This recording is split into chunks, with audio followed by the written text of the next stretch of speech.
कानी बहू।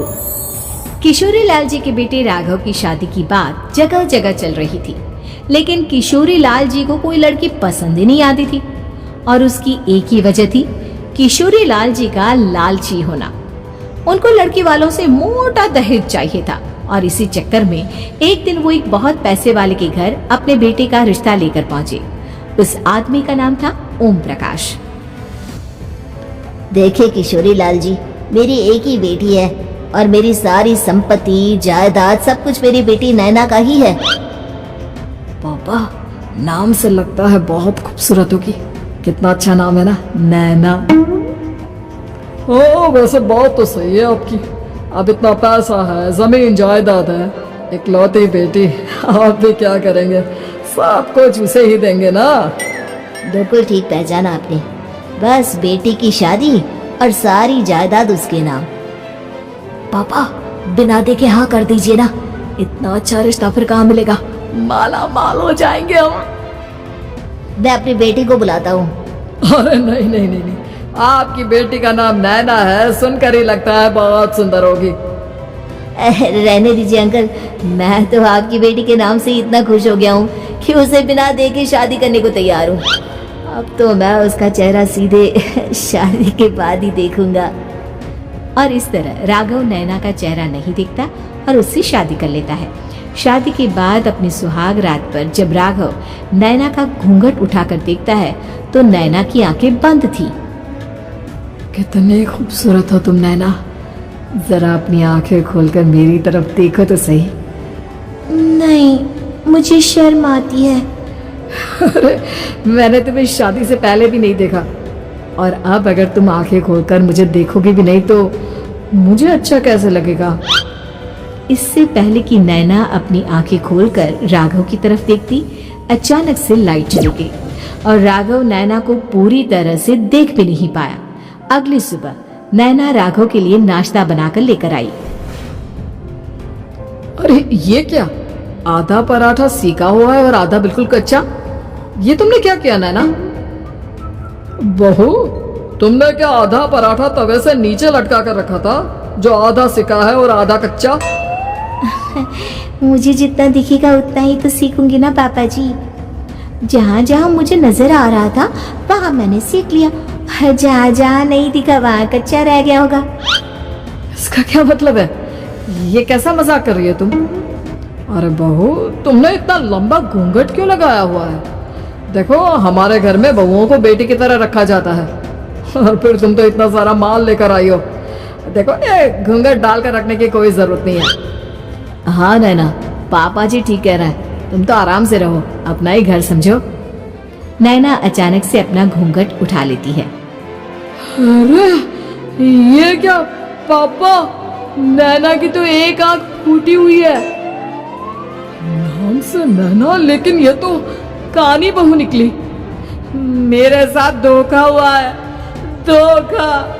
बिना दिखाए अपनी कानी लड़की मेरे संग ब्याह थी, मुझे कानी भी नहीं चाहिए।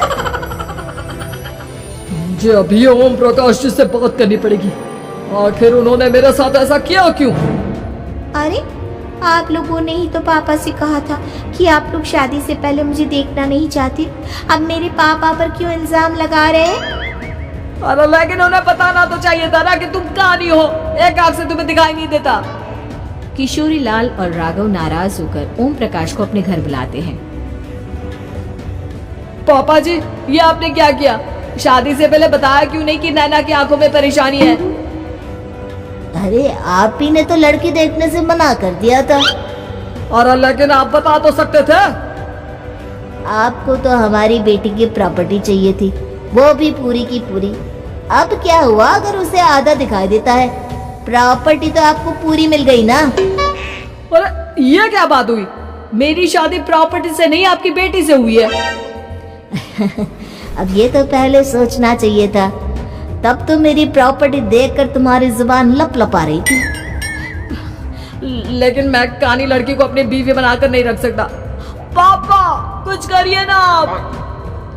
हाँ करता हूँ। देखिए ओम प्रकाश जी, आप हमारे साथ ऐसा नहीं कर सकते। और तुम देखो, अगर तुमने मेरी बेटी से शादी तोड़ी ना, तो जो भी प्रॉपर्टी मैंने तुम्हें दी है वो तो पूरी की पूरी वापस ले ही लूंगा, और आधी प्रॉपर्टी तुम्हारी भी लूंगा। अरे मेरी आधी प्रॉपर्टी भला क्यों लेंगे आप?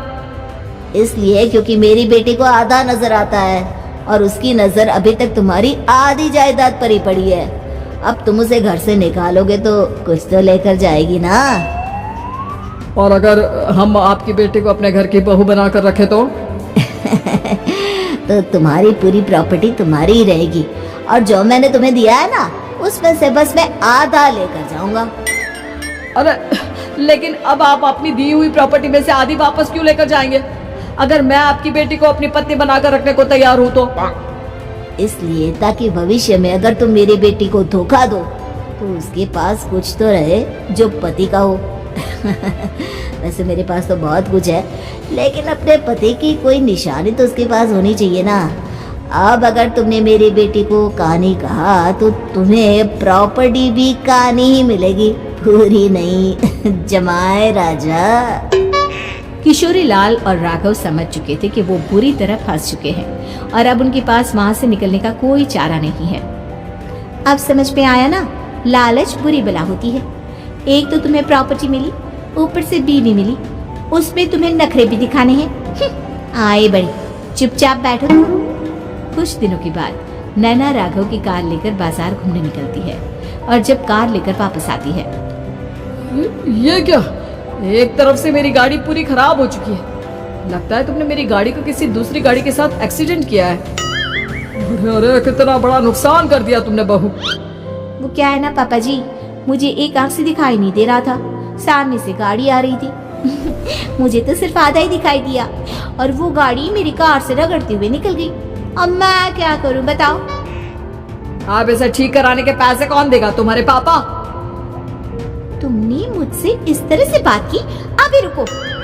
नैना राघव की शिकायत ओम प्रकाश को कर देती है। देखो राघव, अब जो मेरी आधी प्रॉपर्टी तुम्हारे पास थी ना, उसमें से आधी और मैं लेकर जाऊंगा, क्योंकि तुमने मेरी बेटी को डांटा। अरे नहीं पापा जी, गलती हो गई, माफ कर दो। गलती की तो कोई गुंजाइश ही नहीं। अगली बार मेरी बेटी को डांटा तो बची हुई आधी में से आधी और ले जाऊंगा। लालच के चक्कर में हम दोनों ने बहुत बड़ी गलती कर दी बेटा। एक तो तुम्हें कानी बहू मिली और ऊपर से जो माल मिला वो भी काला। इस तरह राघव की हर एक गलती पर ओम प्रकाश उसकी प्रॉपर्टी का आधा आधा हिस्सा लेकर अपना सारा माल वापस ले गया और राघव को कानी बीवी से काम चलाना पड़ा। भाई लालच वाकई में बुरी बला है। उम्मीद है कि आपको हमारी ये कहानी पसंद आई होगी। कृपया हमारे चैनल को सब्सक्राइब करें और सभी अपडेट्स के लिए बेल आइकन जरूर क्लिक करें और हाँ, वीडियो लाइक और शेयर करना मत भूलिएगा। Bye bye.